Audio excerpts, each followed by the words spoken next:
김영란 W의 중보기도하자라는 제목으로 말씀을 증거하겠습니다. 오늘 읽은 본문의 구조는 두 가지로 이루어져 있어요.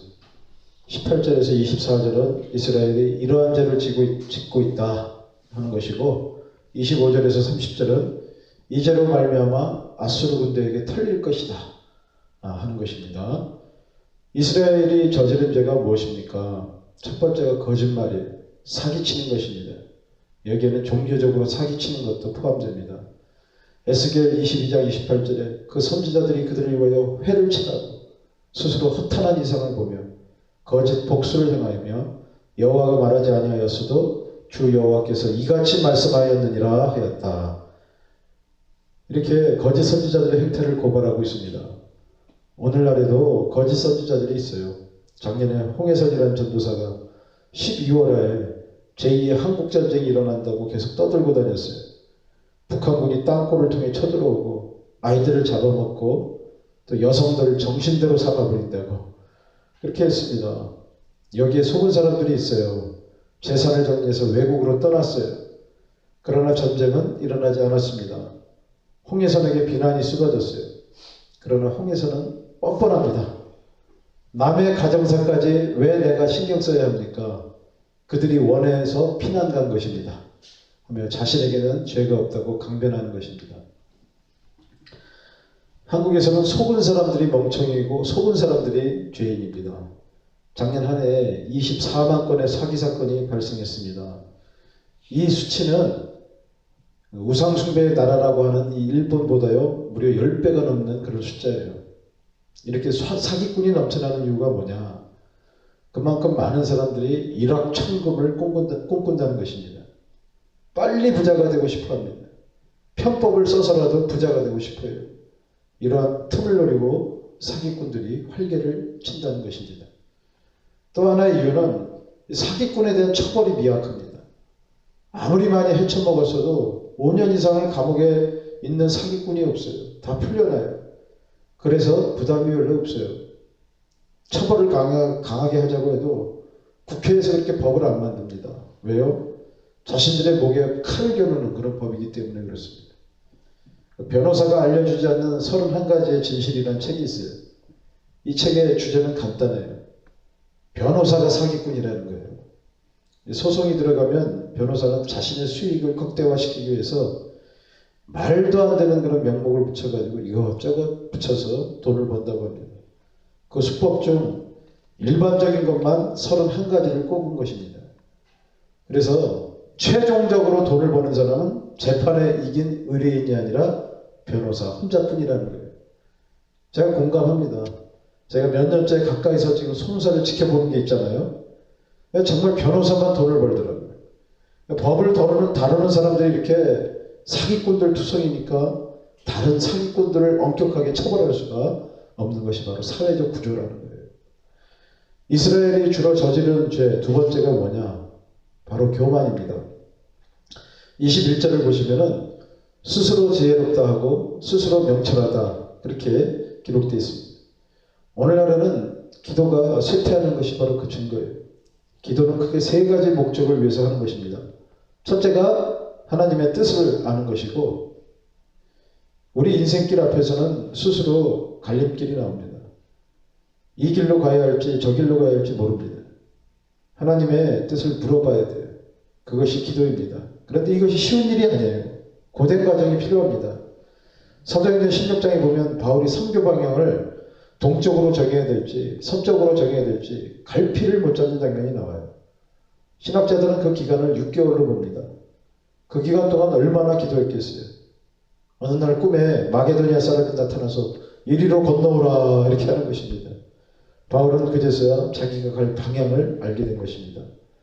그토록 영감이 살아있는 바울도 하나님의 뜻을 아는 것이 쉽지 않았다는 거예요. 둘째, 기도하는 목적은 문제 해결을 부탁하기 위해서입니다. 이삭을 보세요. 리브가 결혼하고 자식을 낳기 위해서 기도했는데 무려 20년 만에 그 소원이 이루어졌어요. 기도는 엄청난 인내를 요한다는 것입니다. 또한 기도는 기가 막힌 믿음을 요구해요. 자기의 딸을 살리기 위해 예수님 앞에 무릎을 꿇은 그 회당장 야이로를 보십시오. 마태복음에는 딸이 이미 죽어 있다고 이렇게 기록되어 있어요. 그 죽은 딸을 예수님께서 다시 살리실 것을 믿고 나온 것입니다.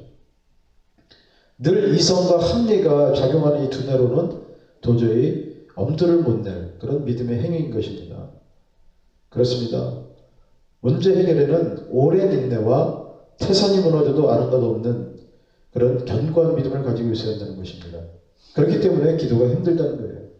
셋째, 기도하는 목적은 하나님의 뜻에 순종하기 위해서입니다. 하나님의 뜻을 알아도 순종한다는 것은 쉬운 문제가 아닙니다. 예수님을 보세요. 십자가에 달려야 한다는 아버지의 뜻에 엄청난 스트레스를 받고 땀방울이 핏방울이 되도록 기도하셨어요. 이 정도로 기도해야 순종할 수 있다는 거예요. 기도하지 않으면 불순종의 길로 쉽게 그렇게 빠져갑니다. 요나 선지자처럼 정반대의 길로 도망가게 된다는 거예요. 그만큼 하나님의 뜻에 순종한다는 것이 힘들다는 것입니다. 지금까지 말한 것들의 결론이 무엇입니까? 기도하기가 무척이나 어렵다는 것입니다. 그래서 성도들이 자기 소견대로 행하는 거예요. 방자하게 행하는 것입니다. 기도보다는 그것이 더 쉽기 때문에 그렇습니다. 또 하나의 이유가 있다면 돈이 수중에 있다는 것이 문제입니다. 내게 돈이 있으면 갈림길 앞에서 이 길로 가도 괜찮고 저 길로 가도 괜찮다. 이렇게 대수롭지 않게 생각이 드는 것입니다. 그리고 문제가 생겨도 돈으로 얼마든지 해결할 수 있다고 그렇게 생각해요. 이 돈에 대한 무의식적인 믿음 때문에 돈 버는 것을 기도하는 것보다 훨씬 중요하게 생각한다는 것입니다. 이스라엘이 주로 저지르는 죄 세 번째는 무엇이냐? 바로 뇌물입니다. 요새 나온 책 중에 조선은 뇌물 천하였다. 그런 책이 있어요. 목차를 읽어보겠습니다. 건축감독관이 공사장 책임자에게 뇌물을 받다. 뇌물로 형벌을 면하거나 감형받다. 형방주사가 도적으로부터 뇌물을 수수하다. 이런 식으로 목차가 나가요. 이 책에서 밝히는 뇌물의 가장 큰 이유는 뭐냐? 인사청탁이라고 합니다. 두 번째가 군대에 가는 것 빼내는 것입니다. 세 번째가 세금 면제라고 해요. 여러분, 이것이 조선시대에 뇌물을 주는 이유인데 오늘날의 한국하고 어쩌면 그렇게 똑같은지 듣고 서늘합니다. 솔로몬이 뭐라고 그랬어요? 이미 있던 것이 후에 다시 있겠고 이미 한 일을 후에 다시 할지라 해 아래는 새 것이 없다. 이렇게 말했죠. 여러분, 예전 조선에 하던 일을 그대로 이 한국이 답습하고 있다는 거예요. 여러분, 이러한 일을 행한 조선은 망했어요. 그렇다면 오늘의 한국은 과연 망하지 않을 수 있을까? 한번 생각해 보시기 바랍니다. 이번에 그 김영란법이라는 그 법이 국회를 통과했어요. 이게 뭐냐? 이 공무원이 직무 관련성이 없는 사람에게 100만 원 이상의 금품이나 향응을 받으면 대가성이 없어도 처벌할 수 있다는 법이에요. 공무원 외에도 국회와 법원, 정부와 정부 출자 공공기관, 공공유관단체, 국공립학교를 비롯해 사립학교 교직원과 언론사 임직원까지 다 포함이 되어 있어요. 그런데 나오자마자 1년 6개월 유예가 됐어요. 이 법이 그대로 시행되면 경제가 망가질 것이라는 그 불안을 조성하는 언론도 있어요. 과연 이 법이 그대로 시행될지는 지켜봐야 할 것입니다. 만약 지켜지면 한국 사회는 한 단계 업그레이드 될 것이 확실해요. 여러분이 위해서 기도하시기를 바랍니다. 그러나 이 법이 자초되거나 유명무실해진다면 이 한국 사회는 옛날에 그 이사야 시대와 같이 멸망을 바로 코앞에 두지 않으려는 보장이 없어요. 우리 24절과 25절 한번 읽어보시겠습니다. 이로 말미암아 불꽃이 구루터기를 섞인 같이 마른 풀이 불 속에 떨어진 같이 그들의 뿌리가 섞였고 꽃이 티끌처럼 날리리니 그들이 만군의 여호와의 율법을 버리며 이스라엘의 거룩하신 이의 말씀을 멸시하였습니다. 그러므로 여호와께서 자기 백성에게 눈을 바라시고 그들 위에 손을 들어 그들을 치신지라. 산들은 진동하며 그들의 시체는 거리 가운데 분토같이 되었도다. 그럴지라도 그의 노가 돌아서지 아니하였고 그의 손이 여전히 펼쳐져 있느니라. 아멘. 여기서 이스라엘 사람들을 시체로 만드는 군대가 어느 군대냐? 바로 아수르 군대예요. 며칠 전에 제가 아수르 군대의 그 잔혹함에 대해서 말씀드린 바가 있습니다. 이 아수르 군대가 십자가 형벌의 최초 고환자라는 말씀도 드렸어요. 이 십자가 형벌은 인류가 발명해내는 가장 고통스러운 형벌이라고 그래요. 일단 심리적인 부분입니다. 완전히 발가벗겨져 나무에 매달아 놓습니다. 그때의 수치감은 이루 말할 수가 없대요. 육체적인 고통도 심대합니다. 몸이 십자가에서 늘어지면서 어깨 근육이 조금씩 찢어지는데 이것이 엄청난 고통을 유발한다고 해요. 또한 숨을 제대로 쉴 수가 없어요. 그렇다고 숨이 완전히 막히지도 않아요. 조그맣게 헐떡거리면서 숨을 쉬는데 기절하지도 못하고 아주 사람이 미치는 것입니다. 그리고 이 못 박힌 손목과 이 발목에서 피가 조금씩 이렇게 흘러내리는데요. 이게 타는 듯한 그런 갈증을 유발한다는 것입니다.